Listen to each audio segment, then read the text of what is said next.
Ұлттық құндылықтар ұрпақтан ұрпаққа берілетін, халықтың тарихы, мәдениеті, дәстүр мен өмір сүру салтында қалыптасқан рухани байлығы.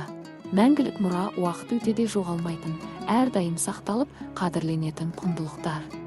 Баланы бесікке салу қазақ халқының жаңа туған сәбиді 7 күннен кейін бесікке салып, оның құлағына азан шақырып ат қою дәстүрі.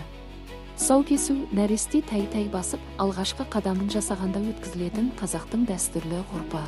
Қыз ұзату ертеден келе жатқан екі елдің арасындағы байланыс болар, ер адам мен әйел адамның ағайын мен халықтың алдында бата алып, отау құруға бастау болар салт дәстүр. Беташар қазақтың келін түсіргенде жасалатын салтының бірі.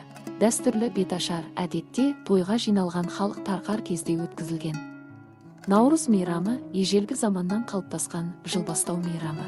Қазіргі күнтізбе бойынша наурыздың 22-сі күн мен түннің теңесуі кезіне келеді. Кітапхана ұлттық құндылықтарды сақтайтын рухани орда. Мұнда халқымыздың тарихы, мәдениеті, әдебиеті мен салт дәстүрі жайлы баға жетпес мұралар жинақталған. Әрбір кітап өткеннің үні, тарихтың куәсі.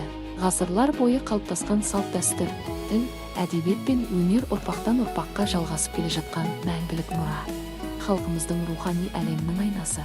Ақын жазушылардың шығармалары арқылы біз ел тарихын, халықтың тағдырын, ұлттық құндылықтарды танимыз.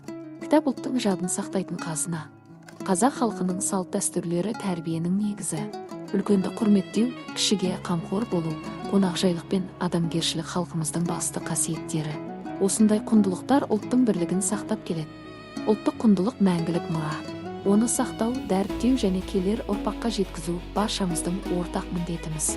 Рухани байлығымызды қадірлейік, ұлттық мұрамызды бірге сақтайық.